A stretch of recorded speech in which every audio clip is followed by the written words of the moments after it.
Class 10th chapter first science chemical reaction and equation. तो अपन कल reactions के दो टाइप पढ़ चुके थे, एक एडिशन रिएक्शन या कॉम्बिनेशन रिएक्शन और नंबर सेकंड डिसोसिएशन रिएक्शन या डीकम्पोजिशन रिएक्शन। एडिशन रिएक्शन में क्या होता था, कोई दो एलिमेंट्स, दो या दो से ज़्यादा कंपाउंड्स या सब्सटेंस, कुछ भी बोल लो, रिएक्टेंट बोलते हैं जिनको अपन केमिकल रिएक्शन लैंग्वेज में। दो रिएक्टेंट एक दूसरे के साथ में रिएक्शन करके एक नया प्रोडक्ट बनाते हैं। दो या दो से ज़्यादा रिएक्टेंट भी काम कर सकते हैं।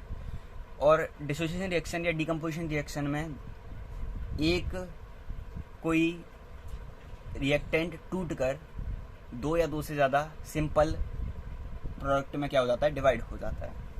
तो आज अपन बात करने वाले हैं डिस्प्लेसमेंट रिएक्शन की।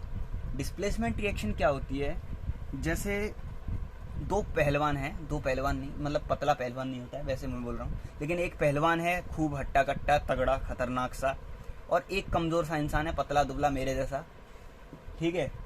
तो दोनों गए एक दुकान पर सामान लेने के लिए।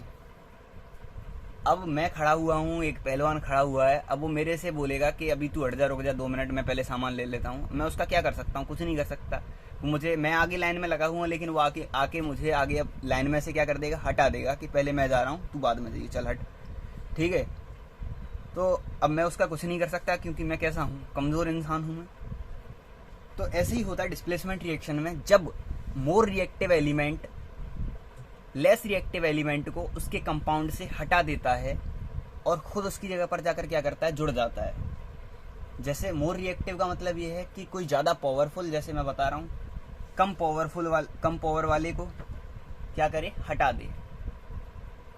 अब कम पावर या ज़्यादा पावर यानी कि मोर रिएक्टिव और लेस रिएक्टिव कैसे देखते हैं, तो ये एक्टिविटी सीरीज होती है एक, जिसमें जो एलिमेंट ऊपर आता है वो मोर रिएक्टिव होता है और जो नीचे आता है वो लेस रिएक्टिव होता है, ठीक है। और मिडिल में हाइड्रोजन होता है, यानी कि जो हाइड्रोजन से ऊपर होते हैं वो मोर रिएक्टिव और जो हाइड्रोजन से नीचे होते हैं वो लेस रिएक्टिव। सीरीज में कल आपको लिख के सेंड कर दूंगा। अभी अपन डिस्प्लेसमेंट रिएक्शन के बारे में बात करते हैं। तो सबसे पहले डेफिनेशन वही हो गई इसकी कि जब कोई more reactive element less reactive element को उसके कंपाउंड से क्या कर दे, डिस्प्लेस कर दे, तो ऐसी रिएक्शन को अपन डिस्प्लेसमेंट रिएक्शन बोलते हैं। एग्जांपल देखते हैं। एक टेस्ट ट्यूब लेनी है जिसमें कॉपर सल्फेट का सॉल्यूशन भरा हुआ है, CuSO4। एक निडल लेनी है, या नेल ले लो, कुछ भी ले लो, दोनों चीज़ें किसकी होनी चाहिए, आयरन की, ठीक है। एक आयरन नेल ले लिया अपन ने, निडल पतली होती है। आयरन नेल को क्या कर दिया, ऐसे लटका दिया इससे बांध के। ये Fe है और ये CuSO4 है। Fe मोर रिएक्टिव होता है कॉपर से, यानी कि जो कॉपर है वो सूखा पतला इंसान है और जो Fe है वो पहलवान है। तो Fe क्या करेगा, इस CuSO4 को इसके कंपाउंड से, ये CSO4 कॉपर सल्फेट इसका सॉल्यूशन है, कंपाउंड है, तो Fe इसको डिस्प्लेस करेगा इसके सॉल्यूशन से, और ये जो सॉल्यूशन होगा वो अपन को FeSO4 का हो जाएगा। किसका, FeSO4 का। जो आयरन है वो गलना स्टार्ट हो जाएगा, ये जो नेल है आयरन की नेल वो क्या होना स्टार्ट हो जाएगी, डिसॉल्व होना स्टार्ट हो जाएगी, किसमें, इस सॉल्यूशन में। क्यों, क्योंकि Fe इसको CuSO4 से Cu को क्या करेगा, डिस्प्लेस करेगा, और Cu इस सॉल्यूशन से निकल के जब इसको कोई जगह नहीं मिली तो ये कहाँ पर जमा हो जाएगा, इस नेल पर। Cu इस नेल पर जमा हो जाएगा और आयरन इस सॉल्यूशन में चला जाएगा। तो रिएक्शन मैं भी लिख के बता दूंगा। तो जब अपन किसी आयरन नेल को कॉपर सल्फेट सॉल्यूशन में डिप करके रख देते हैं थोड़ी देर के लिए, तो अपन देखते हैं कि जो आयरन नेल है, आयरन का कलर कैसा होता है, ग्रे कलर होता है आयरन का, ठीक है। अब उस पर रस्ट लगी हुई है वो बात अलग है, लेकिन जब उसका मेन कलर देखते हैं तो कैसा कलर होता है, ग्रे कलर। न्यू नेल का देख लेना या किसी भी चीज़ का।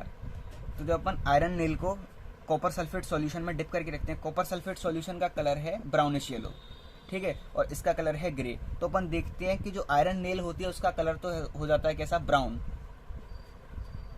इस पर ब्राउन कलर की एक लेयर क्या हो जाती है, जमा हो जाती है। और जो कॉपर सल्फेट सॉल्यूशन है इसका कलर हो जाता है लाइट येलो।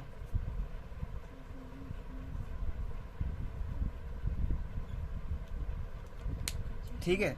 तो रिएक्शन क्या होती है, जो Fe है वो तो कॉपर सल्फेट सॉल्यूशन में चला जाता है, और जो कॉपर सल्फेट सॉल्यूशन से कॉपर है वो नेल पर इकट्ठा हो जाता है। तो इसकी रिएक्शन होती है ये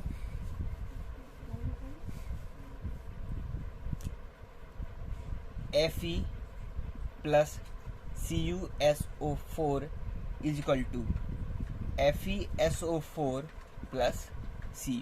ये बैलेंस्ड इक्वेशन है। Cu के पास में +2 होते हैं और Fe के पास में +2 होते हैं। इधर तुमको एक Fe दिख रहा है, इधर भी एक Fe है, इधर एक Cu है, इधर भी एक Cu है, इधर SO4, इधर SO4। ठीक है, तो ये बैलेंस्ड इक्वेशन है। यानी कि जब अपन आयरन की रिएक्शन कॉपर सल्फेट सॉल्यूशन से करवाते हैं तो कॉपर सल्फेट सॉल्यूशन से वो कॉपर को डिस्प्लेस कर देता है और फेरस सल्फेट का क्या बना लेता है, सॉल्यूशन बना लेता है, और कॉपर हमें अलग मिल जाता है। ये हो गई तुम्हारी डिस्प्लेसमेंट रिएक्शन। इससे रिलेटेड कोई भी क्वेरी हो तो आप मुझे पूछ सकते हैं।